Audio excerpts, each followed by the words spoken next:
All right, good afternoon, everyone. Welcome to our Tuesday's webinar, Accounts Receivable, Church Windows Accounts Receivable Overview webinar event. My name is Joshua, and I'm going to be your presenter today for the next 20 minutes or so. It is promptly noon Eastern Time. Welcome to everyone.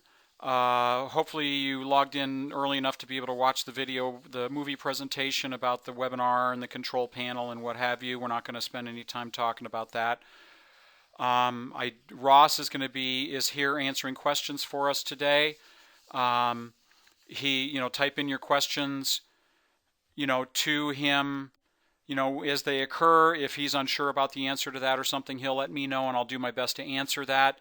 He may ask you to call support, not because he doesn't want to answer the question for you. It's because he can't. Maybe it's a question that's more specific about your data or your setup, and we simply need more information.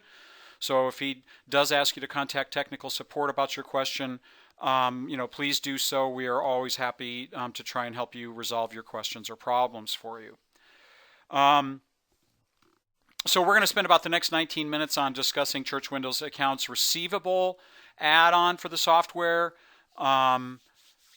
If you, at any time during the webinar, if you've seen what you came to see, then by all means click the X in the upper right of your control panel and choose Leave Webinar. Hopefully my audio is coming through loud and clear here. It looks like it is. So the Accounts Receivable in Church Windows Accounting is simply an add-on. It's not part of the standard accounts accounting module. You have to purchase that additional add-on. There's no additional annual expense cost for that, but it's right here at the top under Accounts Receivable.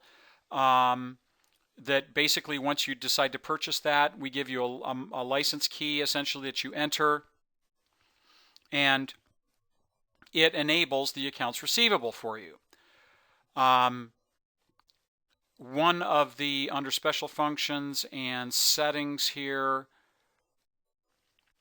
so right here under license additional features, we do have accounts receivable and it is showing as licensed. One of the first things that it does, and it does this automatically, is it says starting invoice number for accounts receivable.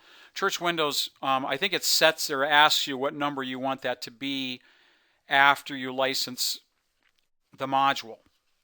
It says, what do you want your starting invoice number to be? Okay, you can set that virtually anything you want.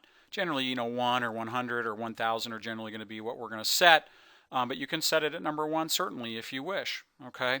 Also, is there a default payment method for collections? So as you're recording those collected transactions, are you receiving, checks more often than cash or what have you? You can set a default payment method for that. Also, you can default print on deposit slip for collections, so you can have the accounts receivable, monies show up on your deposit slip automatically in Church Windows Accounting. Once you click OK through that, then it basically preserves those settings for you. Once accounts receivable is licensed for you under your manage accounts and under your chart of accounts here, we see the system will ask you to establish an asset account for your a ledger account for your accounts receivable clients. So, just in terms of how we think about it from a basic accounting or bookkeeping standpoint, is accounts receivable is money we're owed versus accounts payable down here, which is money we owe out. Okay, so the accounts receivable is set up as an asset, accounts payable is set up as a liability. Makes logical sense, but just in case you needed some clarity on it or you were unclear, that's what that is. So when we click our plus sign next to our accounts receivable clients ledger, we see all of our client accounts, and just like we do, the opposite is true when we click under accounts payable, we see all of our vendors or payees. So once those client accounts are set up, we have half of what we essentially need to record accounts receivable. In addition to that, we also need an income account to receive this new income. So here we see our preschool tuition, which is essentially our accounts receivable income account. Whether you have a school or a preschool, you do need an income account to basically get the money into the fund side or the liability side of our balance sheet. And in this case, in our church's chart of accounts, we actually have a preschool fund set up on our chart of accounts and on our balance sheet specifically for our preschool monies. You don't have to. You could start out with a basic income account if you wish, but you do need at least an income account to show how much income has come in through your accounts receivable. Okay. In addition to our, we've got our income account, we've got our client accounts. You will also then need to enter, just like you have accounts payable vendor information, you have a location to enter information about your clients. So right here, when we choose a particular client name, in this case I've chosen Allison Jones. Here, notice we've got a tab here in the upper right corner labeled Client. So just like we have our Vendor Payee tab on our Accounts Payable, we have a Client tab on our Accounts Receivable clients that when we click on that, it does reveal a location for us to enter additional client information such as name, DBA, address, city, state. Also, you can establish a default income account for the client. So right here, see, we have our default income account. So we could go down here and under Allison's name, whoops, let me get rid of my highlighter here. Click in that default asset and we'll choose our preschool tuition. Then anytime we go to Invoice Accounts Receivable, it's going to populate with that income account. This might be particularly helpful for you if, say, you've got 3 or 4 different levels of need of income accounts for accounts receivable. So maybe you've got a church school that has different grade levels. You might want to be able to set up an income account for each one of the grade levels, to show and link those to those clients. So this minimizes the mistakes, when posting to the appropriate income account. So definitely I would recommend completing and filling out as much of that client information as possible. Also, as with any other vendor account or accounts receivable clients, notice over here on the left-hand side it says account name. So I could have this set up over here as mom or dad, or Becky and Tom Adams, or Bill and Robin Sharrow. But over here on the client tab, I could actually have the client information say be the child's name. Okay, so the account name versus the client information can be completely different. So if I click on Allison and click on client, I can put the name in as, Baby Jones. Okay, and then my client information, or maybe the account name will be Baby Jones, but the name or DBA on the vendor or the client account will be Allison. So maybe that's probably the way we would do it. So we would keep track of who our kids were. So we would make this Baby Jones, and then over here I would change this to mom or dad, for collected and for invoices and things like that. So definitely complete as much of this client information as you can. Just be aware, account name and a client name can be completely different. They are different components. Once we have the income account and our clients, we are pretty much ready to begin recording our accounts receivable transactions. And it starts with going up to transactions in the top left, across the top center to we see the drop-down menu here, and we see several options, one of which is called Invoice Accounts Receivable. So this is, say, when someone has registered their child with our preschool. We're getting calls on this now because lots of schools and preschools are starting now for fall. So we would enter the date occurred. I can forward that to September if I wish. And then we'll put in, once we click the down arrow here, we can see our different account names. We would choose the vendor or the client, fall tuition or September tuition or what have you. Then under our expense account, we would choose our preschool, or hopefully it would show up as our default. Done add to batch. Let's choose Baby Jones and watch that default income account pop in. So you notice there it pre-selected our preschool tuition income account. So we didn't have to choose that. So that's one of the advantages of being able to set that default income account.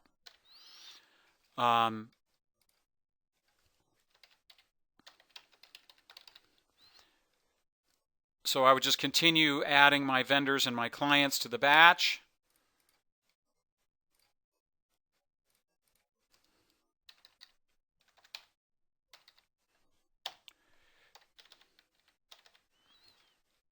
Until my batch was completed here, at which point those I would be ready to post those accounts receivable invoice transactions. Okay.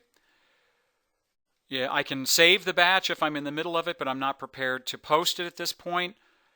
You know, if you have sizable numbers of invoices to enter, I would recommend clicking Save Batch every 2 or 3 entries, just simply because, you know, we get the dialog box that says the batch was saved successfully. This is important. You know, I've had users who've been entering a donations batch or, you know, a bills batch, and they call me on support, and, you know, they had recorded, you know, 10, 20, 30 bills, and church windows crashed. So, you know, they didn't click save. It didn't save the batch on them. You know, the computer shut down or what have you for whatever reason. And so the batch wasn't saved. So they had to re-enter all of that again, as opposed to if you click Save Batch and make sure you get the dialog box that the batch was saved successfully. Now if I close out, I can even exit accounting and come back into it. But now when I go back to Invoice Accounts Receivable, it is going to pick me up exactly where I left off. So now in the case of like 2 or 3 like this, I probably wouldn't save it. But let's say I'm entering it now and I'm going to post it after I get back from lunch. Definitely I want to save the batch so I can exit all the way out of church windows.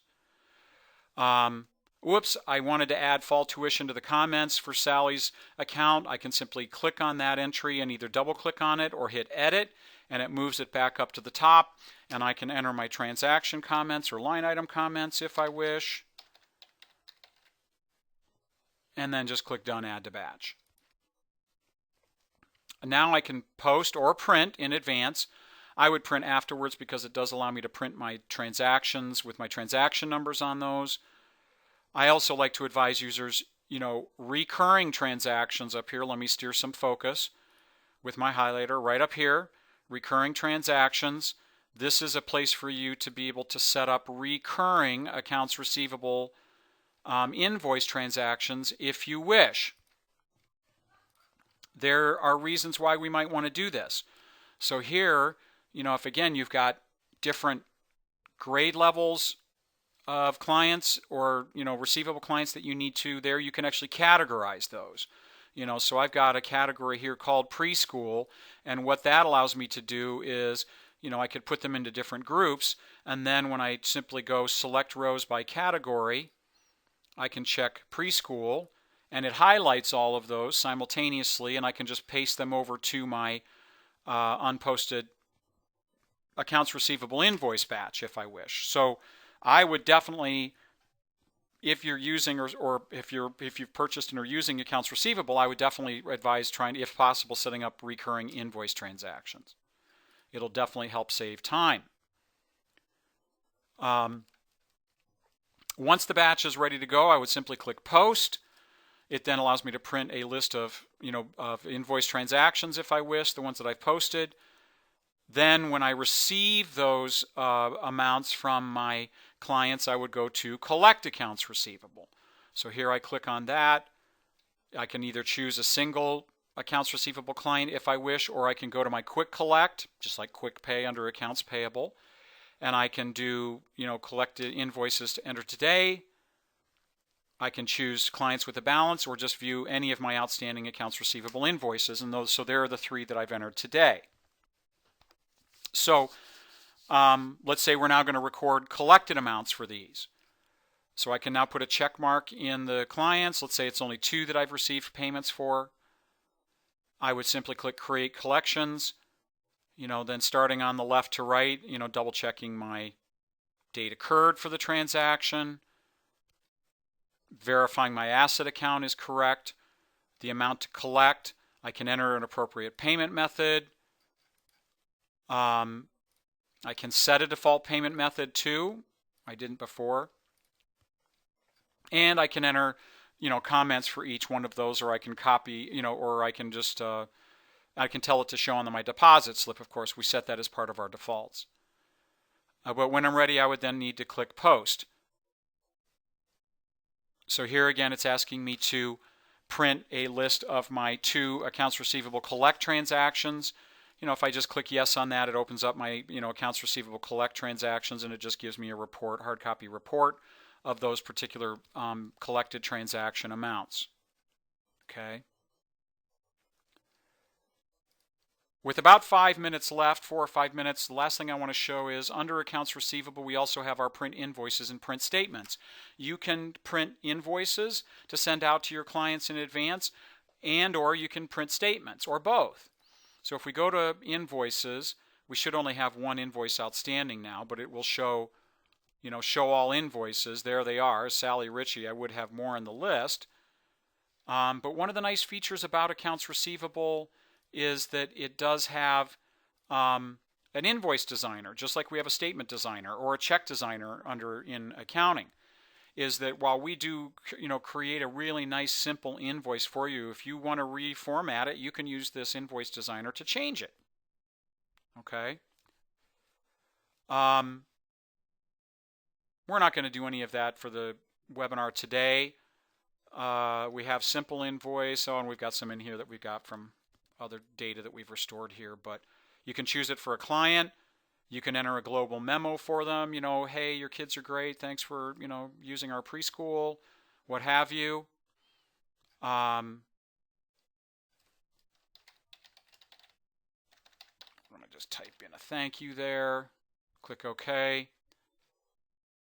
And once we choose our invoices and click print, it opens up a invoice number to the account client name with the amount due and the balance. It would show under description here if I'd entered it, under the line item comments as opposed to the transaction comments. The comments next to the income account as opposed to the transaction comments at the top, the income line. Similar features. Oh yeah, I wanted to make sure that we saw the thank you at the bottom of that too. So it shows down here. So down here is our global memo.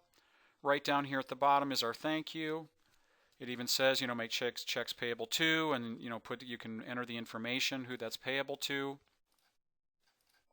Get rid of my drawing here. And of course, as indicated, we can also produce statements, whether that's quarterly or annually or however that occurs. It'll simply allow us to print an invoice to or statement to anyone based on a period of time. So let's say we're going to, it's going to show the whole year, but let's say we want to do it just for fall. So we'll do it through September through December 31st of 15. Click Select Date Range. We only have one with an outstanding balance, but I can do, check those that I'm wanting. Same thing, I do have a statement designer up here, which allows me to reformat my statement. And in there, show only clients with a balance if I want to see those, and simply click on Print. And here is Allison Jones with my invoice. I need to edit the date occurred, because it didn't include the period of my collected transactions. So we're going to check all of those again. I recorded the collected amounts with the date of August 18th, not September 1st. So now when we see the invoice, the statements for these clients, we do see both the invoice transaction dated September 1 and that we'd received the payment in advance for that on August 18th. And as we continue down the list of our clients, we will see similar type information based on what was entered.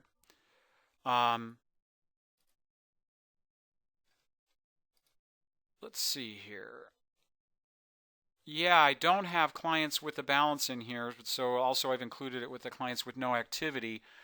I can ask it to show just clients with the balance, but basically it will show any clients regardless of activity, unless I know who they are and I want to limit those. So, but just an FYI, Again, accounts receivable is a really nice add-on if you've got, if there's a fair amount of money that's owed to the church on a regular basis, whether it's through a preschool or daycare or what have you, or if there's just lots of income sources, accounts receivable could be a nice add-on. So there's our 20 minutes. I'm ending my discussion there. If you need to move on, by all means, thank you so much for attending. Click the File menu and choose Exit Leave Webinar. I'm not going to go ahead and close out of the room right now. I'm going to go ahead and see if there are any questions out there.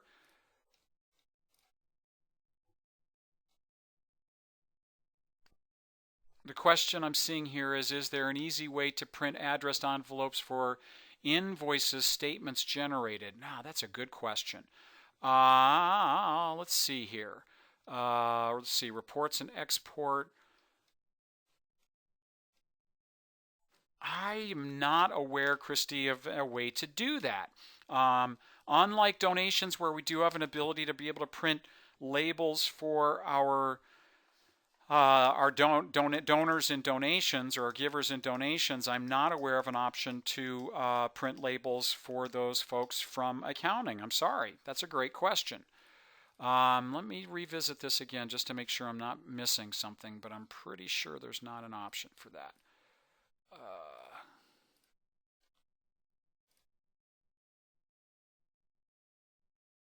Yeah, I thought there might be something under the invoices too. That's a great idea. Definitely call us. We'll be happy to get that into our suggestions database. We just need to know your customer number. That's all. So please call us on that. We'll be happy to get that in there for you. Great suggestion.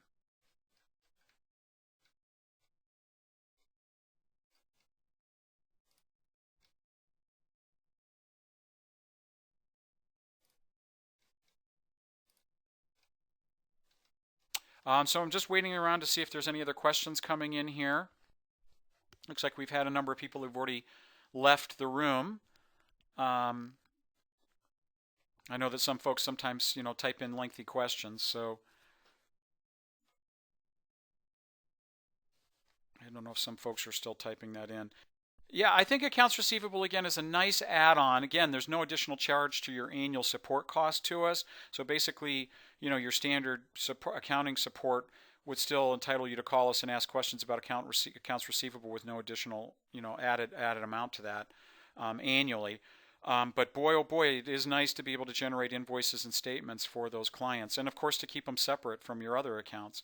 And of course, in most cases, we would set up money that's owed to us through donations, through things like pledges. So this is why we did add on the accounts receivable add-on to accounting. All right, well, I'm not seeing anything questions coming in, so I hope this has been helpful. Thank you so much. I'm going to go ahead and end the webinar for everyone. And we'll have another webinar either tomorrow or Thursday. We hope to see you at any one of the Church Windows User Group webinar events. Thank you so much. All right, folks, take care. Thank you. Bye-bye.